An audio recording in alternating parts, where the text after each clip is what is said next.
assessment pathway that's going to be piloted this year. The last slide of this presentation, which I will be giving to Allison to disseminate to you, is my contact information. I'll also put it in the chat at the end of the presentation today. Please feel free to follow up with any questions. And please know that there will be additional resources forthcoming on the department's individual arts assessment pathway webpage, which is linked to later on in this presentation. So what is the IAAP? The IAAP, or Individual Arts Assessment Pathway, is a graduation pathway option in which students complete a 3-unit sequence in the arts and demonstrate through a collection of creative work growth over time that meets the high school to accomplish performance indicators in the New York State Learning Standards for the Arts. The artistic method, media, or forms students use to meet the appropriate state-developed IAAP criteria are based on student artistic and research interests in consultation with their arts teachers. The IAAP will offer art students a graduation pathway that prepares them for future professional and educational experiences and opportunities in the arts, and school districts can choose to sign on to the IAAP based on student and community interest and program offerings. One thing to note is that this 3-unit sequence is locally determined, and as far as which discipline the IAAP is offered in, that would be up to the local district. So for purpose of piloting, districts will be submitting an application for either one discipline, such as music, or maybe 2 or 3 disciplines, such as visual and media arts, music, and theater. So why offer the individual arts assessment pathway? So the IAAP offers high school students a graduation pathway that prepares them for future professional and educational experiences and opportunities in the arts. It increases student engagement with the arts, which is a vital step of realizing the goal of artistic literacy enumerated in the New York State statewide strategic plan for the arts. And additionally, current research demonstrates that engagement with the arts leads to growth in cognitive skills such as self-efficacy, empathy, and social engagement that are necessary in all areas of work or life. So the IAAP could be used as an arts pathway, and it says pending approval from the Board of Regents. So currently, right now, students must pass 4 required assessments. So that's English, math, science, and social studies, and all students choose a pathway. That pathway could be STEM, humanities, arts, CTE, LOTE, or CDOS. Currently, the Arts 4+1 pathway is earning a passing score on the AP or IB exams. When the IAAP moves into full implementation, it will also be an option as a 4+1 pathway to all students, whether students are pursuing a straight Regents diploma or a Regents with advanced designation. Just to give you an idea that our current Arts 4+1 pathway statistics, which currently the department approved pathway assessments in the arts include both AP and IB assessments. And currently, you can see the numbers of pathway participation are currently under 1% statewide. So one of the goals of the IAAP is to increase student participation in Arts 4+1 pathways. The department has been working with the NYSED IAAP Development Committee, which is made up of arts educators, administrators, faculty at institutes of higher education from across the state that include the Big Five and non-public schools. We have developed in collaboration with the committee an implementation guide and accompanying materials to support development of each district's local IAAP. I'll go into this a little bit more detail later on, but forthcoming very soon will be an implementation guide for the IAAP for all 5 artistic disciplines. Each discipline, with the exception of visual and media arts, which have a combined implementation guide, each discipline has its own guide. So there is a repeat of some text, but the committee and both myself thought that separate, smaller implementation guides would be less overwhelming than a 100-page big one. There will also be guidance on implementation. As part of the application process, there will be a committee report and program application, so that information is included. And there will also be final portfolio grading guidance, considerations, and sample rubrics. So just to give you kind of a snapshot of the IAAP, when we're looking at the first unit of study, so again, students must successfully complete a sequence of 3 units of study. Also, just to note that these 3 units of study how can I put this, are not in addition to requirements. What I mean by that is that a student could earn their diploma credit in the arts and also use that credit as one of the credits for the sequence in the IAAP. So when we say a 3-unit sequence, that could include meeting the requirements for arts diploma credit and electives. So during the first unit of study, which would be a foundation level arts class, students would receive information from their teachers on the IAAP. They might meet with their teacher for consultation to discuss interest or express a tentative interest, and they would discuss and plan out their high school 2 electives for the following year or years.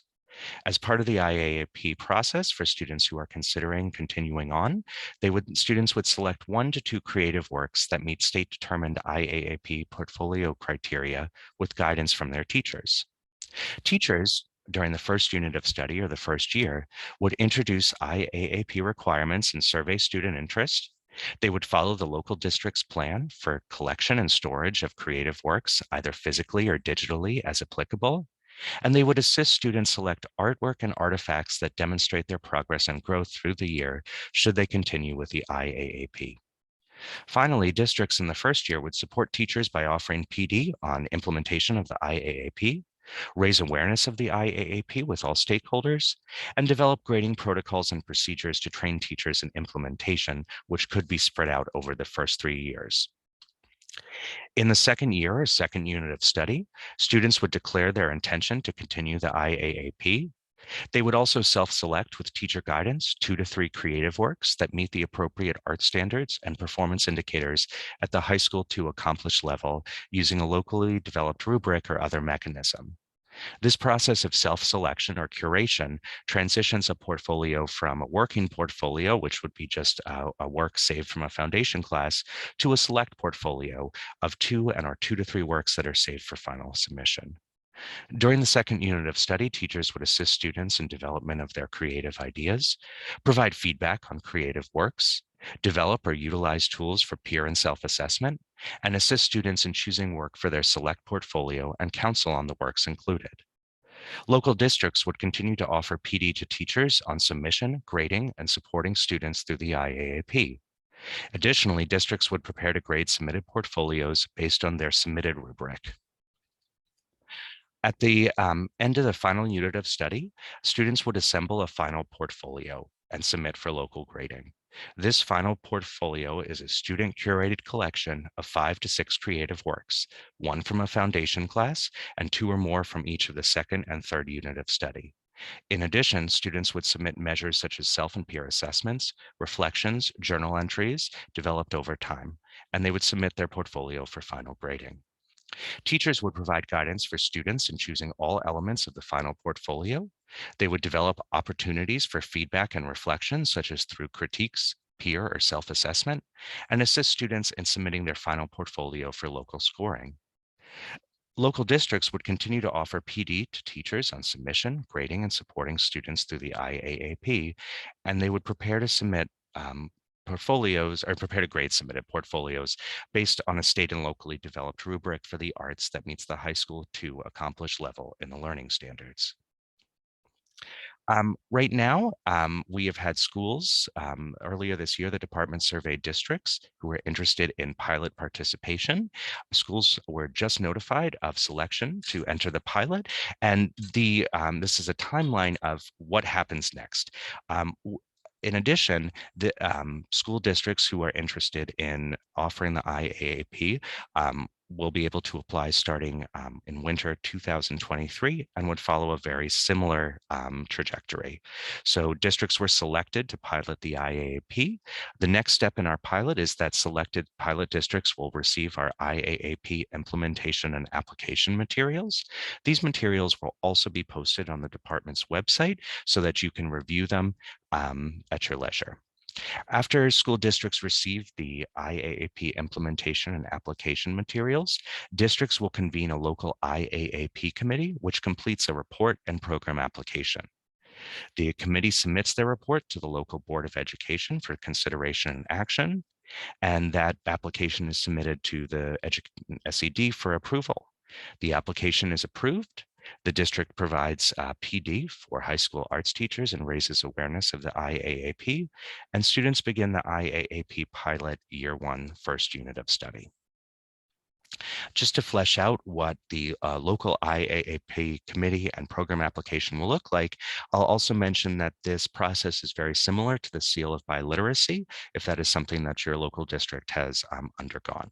So as part of the application process, local school districts will form a local IAAP committee. The committee will create a report that includes identification of their IAAP program, review of curriculum to verify which district schools can offer the IAAP, review of course offerings and staff certification, possible alignment to other professional portfolio assessments, such as admissions portfolios for arts institutes of higher education, a portfolio for professional art purposes, or a portfolio for something like teacher certification, such as the EdTPA. In addition, the local committee will include a description of proposed staff development and training, as well as considerations for student access for IEP, students with disability, multilingual, and English language learners. The committee report should be completed by a team of arts educators, administrators, and other parties responsible for implementing and overseeing arts curricula in the district and/or region. And I'll just note here that our implementation guides flesh out more specifically all of these requirements. Ooh. As far as the program application, upon completion of the committee report, the committee completes the program application.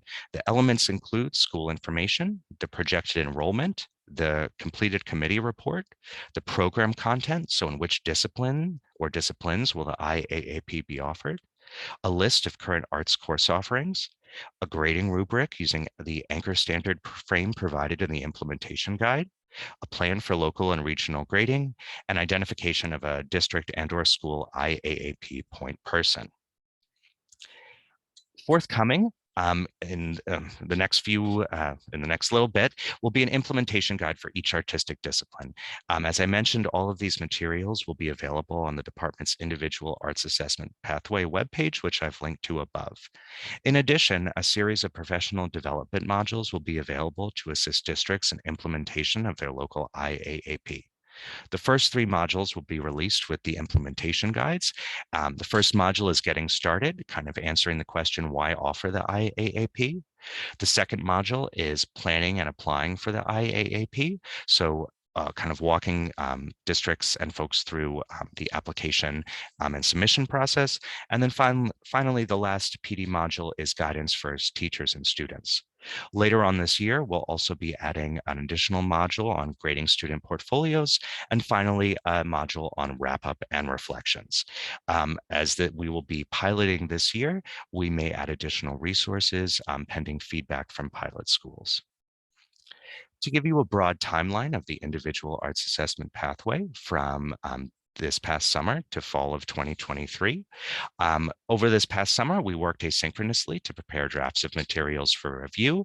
And this fall, we surveyed districts interested in pilot participation. Districts were selected and final pilot preparations were made. We have notified pilot districts and will soon be disseminating pilot materials for planning to selected pilot schools. From now until August of this year, districts will plan, and the department and the IAAP Development Committee will monitor and assist pilot schools with their local IAAP development. In September, pilot year one begins in schools, and in spring of next year, we will revise IAAP materials based on pilot feedback and open applications for all districts. We're looking at September of 2023 for full implementation of the IAAP, with the pilot entering year two. Finally, as promised, my contact information for any questions and the department's arts website, which has additional information for you. I know that was a ton of information, so I am going to stop sharing my screen and take any questions or comments anyone might have.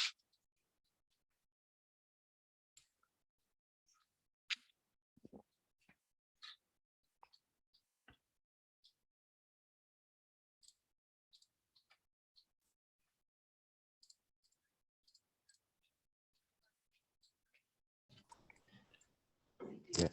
David, I have a question. Sure. So does this affect our curricular studies that we have within our schools already? Or is this just an addition to a student in a district choosing to do assessments outside of the normal day? I gotcha. So I would say that this is not changing current practice because all students have to choose a 4+1 pathway to graduate. This would be a pathway option. One of the IAAP also is locally determined. So you could use current course offerings to meet that. It would depend on which discipline the IAAP is being offered in. So let's say, as an example, your district has a very robust music program, but perhaps not a very robust dance program. Your district might choose to offer the IAAP in music because it fits within your current course offerings. There, as long as the course meets the requirements for diploma credit, so it's taught by an appropriately certified teacher, it's taught to the learning standards and meets the unit of study requirements, it's good to go. So there's no additional courses or extra courses. And then I'll give you a little more information, which is also that the IAAP units of study could be earned similar to other arts credits. So you could do 8th grade acceleration. There could be independent study, and you could, of course, do that advanced and out of school performance. So a student could, let's say, take band out of school if they're earning their arts credit already through band through 100.4, but I forget the letters. Mm-hmm. Okay, thank you. Thank you.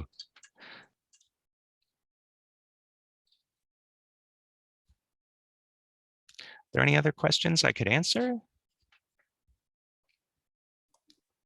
I know, like in the abstract at our leadership group, we had talked about what does this look like if some of our districts have missed the boat for the pilot program? How should districts that want to participate in the future be preparing to get on board? Great question. So I would say that's one of the reasons that we're going to be publicly posting all of our implementation and application materials later on this month or early next. So I would say that districts that perhaps missed the window for piloting, I think we also know that this year has been a little complicated. So I know that this might not be the year for everyone to pilot something new. But I think as far as preparing, I would look at the implementation materials to get an idea of the requirements. Each discipline-specific implementation guide includes mandatory elements for each discipline. And I say elements, so we're not mandating a particular kind of artwork, but we're mandating that you have an initial, a midline, and then a final artwork, and then reflective pieces to show growth over time. I think I just lost my train of thought. So I think I also think another thing to consider is something that's really important to me is that all students have access to this pathway. So I know that in some parts of the state, you may work in a small district that doesn't have a lot of arts teachers. So part of the pilot is looking at how we can create structures in the community. How can districts do things such as shared service agreements? How can we work with BOCES or community organizations to increase the course offerings that students can access for the IAAP? So I think that's another thing to consider is if you do need a 3-unit sequence in the arts. Again, that could be independent study, it could be advanced out of school or performance-based activities, but what might that look like in your district? I think would be a good place to start. And then also what I'm really excited for is to start creating examples for those districts who are interested in what this looked like at X, Y, and Z district. So one of the exciting things about the IAAP is it's completely new. There's not, some states have tried an arts assessment based on portfolio, but have moved more to performance-based assessments. So I think that part of the pilot is also to create portfolio samplers, sequence samplers, and other samples of what the IAAP could look like to assist districts in implementation.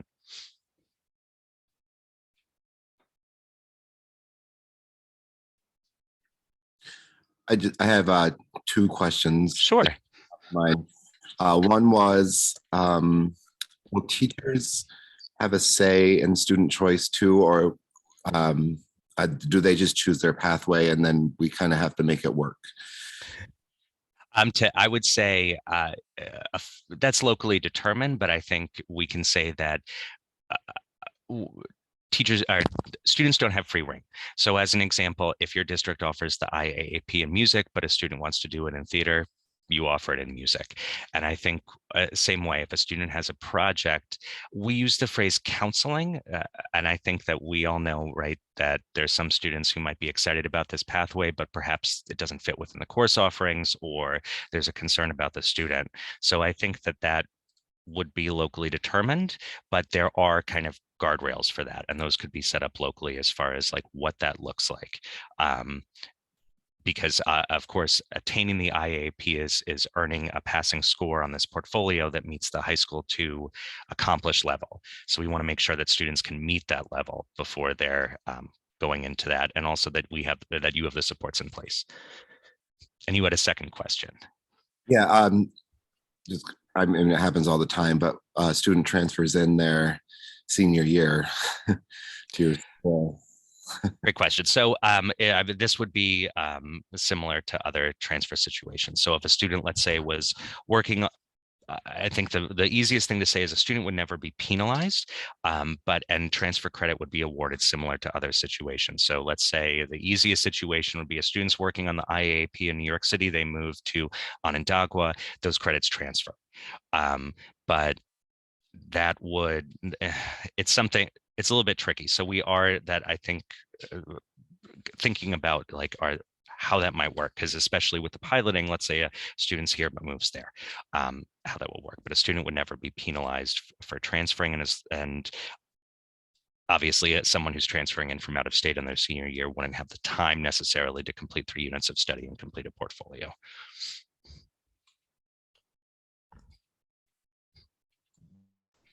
I have a question about the pilot programs. Do you have a breakdown of what are art or music or even dance and theater focused?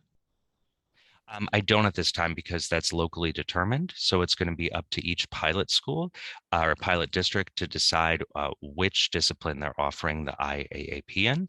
I do know that we do have some in each of the disciplines. I'll just say, based on certification numbers and course offerings, most likely it will be visual, media arts, and music will be the top ones, just because of the spread of theater and dance across the state. That being said, we do have some schools participating in both of those disciplines.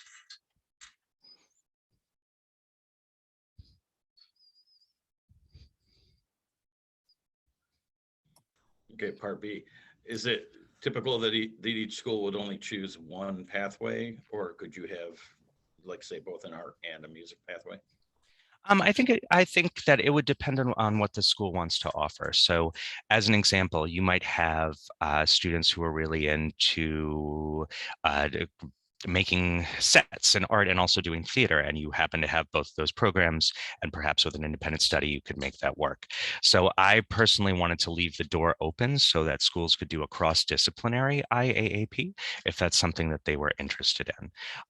As part of the application process, districts have to submit a grading rubric. So there is guidance in the implementation guides about blending performance indicators from different disciplines to make sure that the rubric reflects the work that's ongoing, but that is totally possible.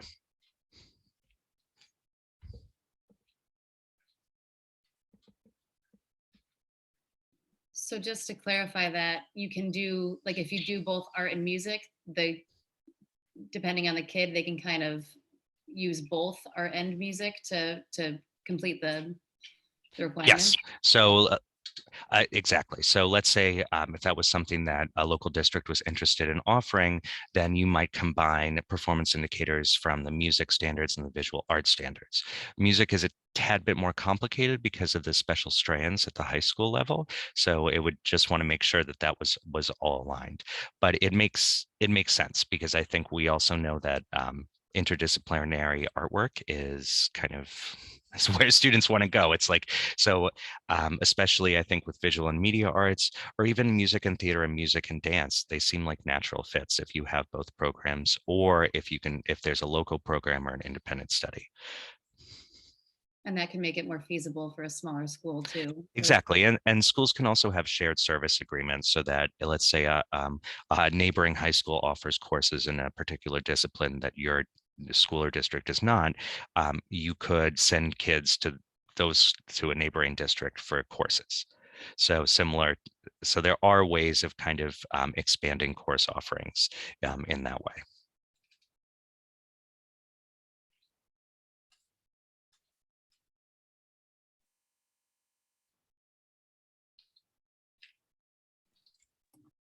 Do you see this coming more from start the process with kids? Or will it be us as teachers, like letting the kids know and the kids talk to, like how is the start going to happen? That is that's a great question. So I think that part of that is going to be up to your local district. And I think as far as getting information out there about the IAAP, I think teachers obviously will introduce it, but I do think that's actually one of the big things we're looking at in the pilot is how to provide more resources. Like what do we need to build to assist schools in kind of jump starting this? One idea that I've had as an example is having a logo contest when we move into full implementation, just to kind of raise awareness of the IAAP with students. But I think how it's going to look at the local level will be locally determined. And I think I'm not really answering your question because unfortunately no one has done this yet. So I think I will have further information on that soon. But I think that the teacher's role is really to just kind of present it and perhaps counsel with students on their projects. But I don't want to step on anyone's toes. That would really be left up to your local district. Yeah, it seems like the counseling office will need to really have a lot of information to be able to even speak of it to students. Agreed. And that's definitely something that the committee has spoken about. And one thing to mention is that we're not just kind of throwing these implementation materials to schools there. We will have regional liaisons who will be meeting monthly with our pilot schools and also meeting monthly with me. So we're going to be assisting pilot schools because, again, this is something we haven't done before. And there are a lot of questions. And I know the committee was insistent about guidance counselors and their school counselors, excuse me, because they're the folks who are helping students make these decisions. And again, more information on that forthcoming.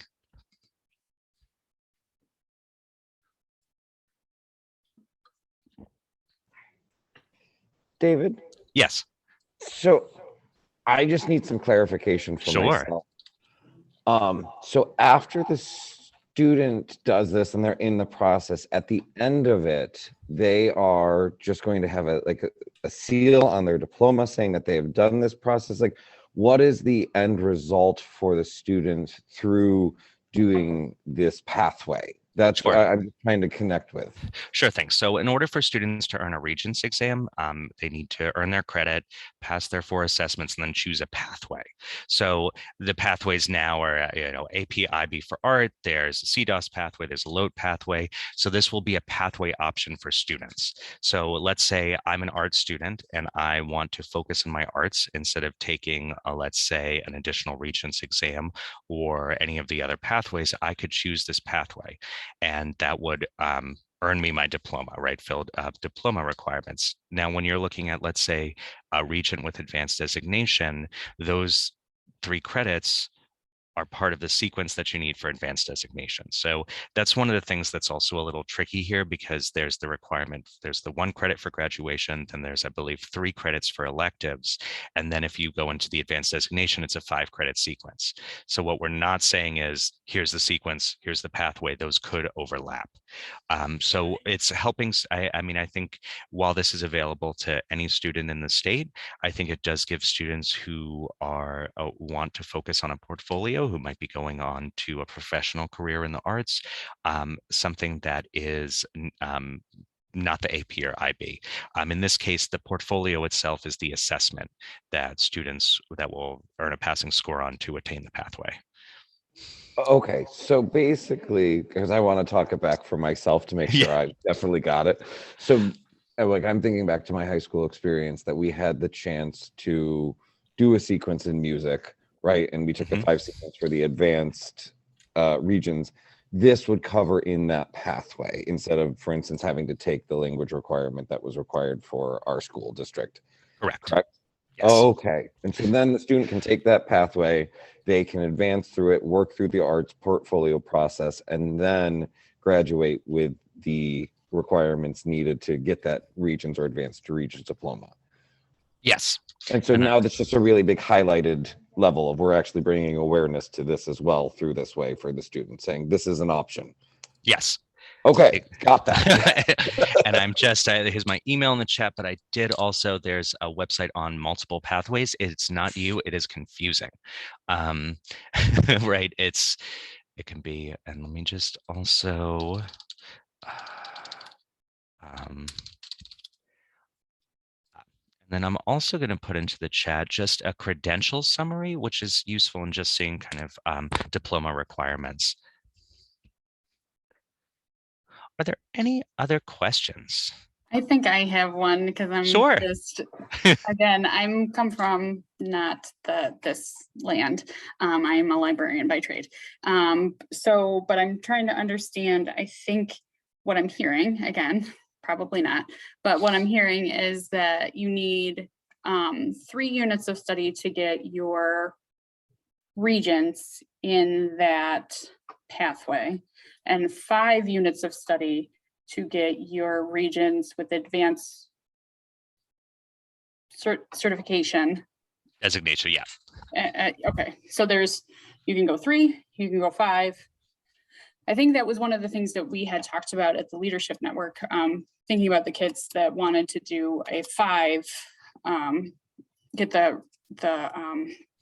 and how they would have to choose, like maybe not to do band or chorus or some other elective because they had to get the 5 units. But now we have an understanding they can do 3 courses and just get the regular regents. Is that what? Yes. Okay.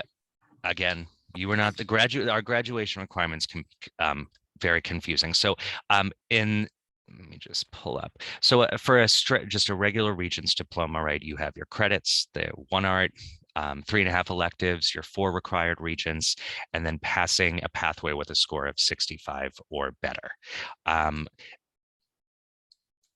And I'm just trying to think.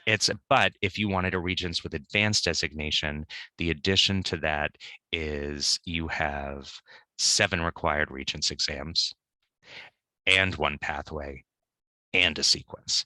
So it's on, I think, the last link that I gave you. So, but I think the important thing to understand, because it starts to get kind of crazy, and I was speaking to our grad associate, our grad requirements associate about this, is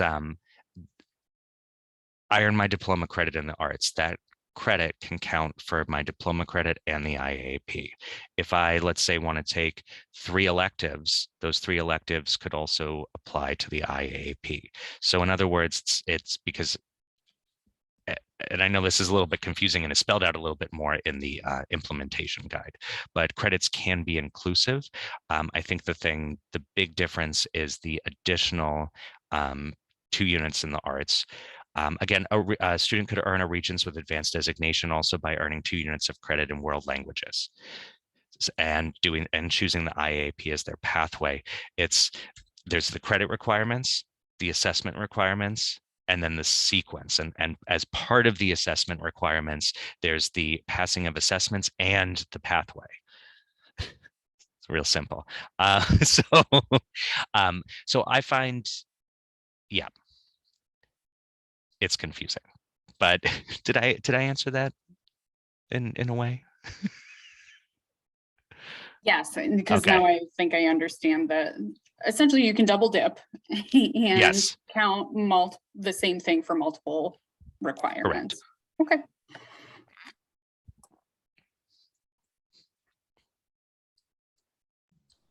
I got another question. Sure. If at what point, I mean, if you say this full rollout would be 23-24, that school year, does a student, I mean, maybe this is depending on the district and what qualifies, but will a student who say is already a sophomore still have that opportunity to pick up that pathway, maybe using some past experiences as part of that 3-unit sequence? Or is this That would, incoming freshmen? I mean, that would depend on how arts courses are organized at the local district. I mean, it would be possible for a student to complete 3 units of study in the art and create a portfolio in a year, although it's not something I would recommend. So I think, let's say a student's coming in as a sophomore, there definitely could, if those courses fit within the student's schedule and the student feels like they have time to complete that pathway, then they're good to go. But as long as there's time to complete the unit of study and create the portfolio and grade it before they graduate, they would be able to participate.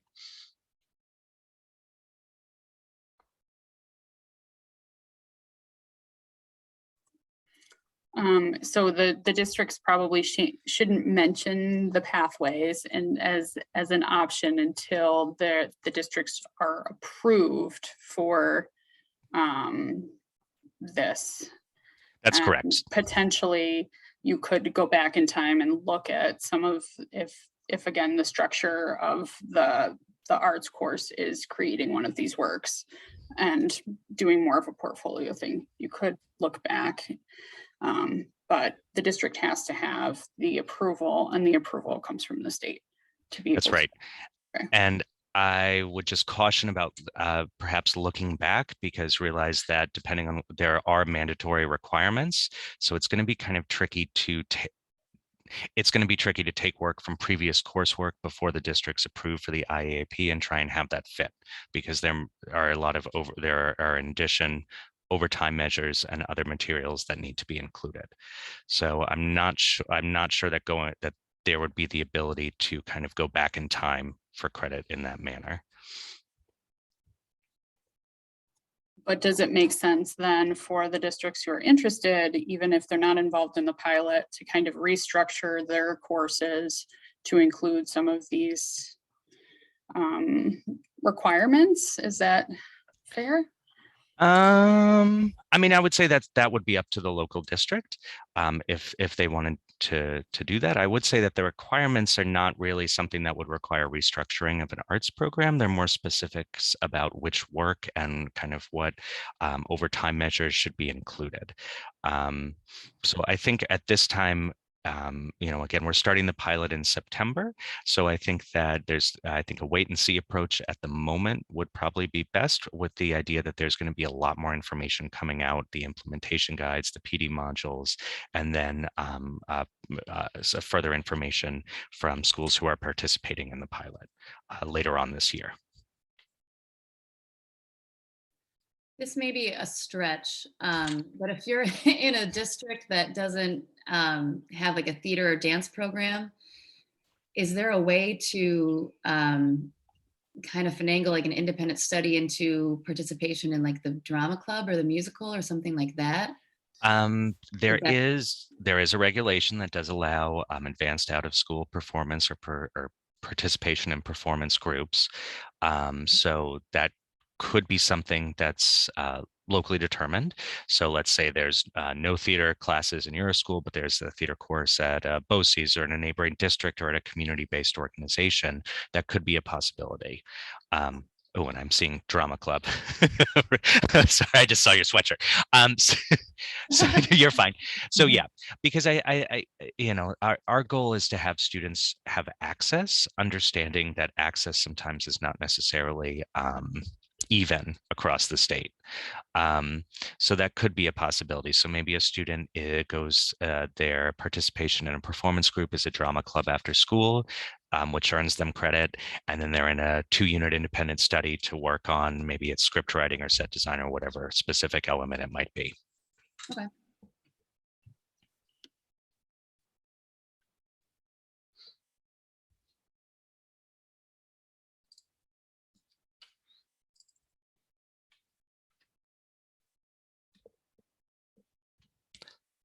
Any other questions?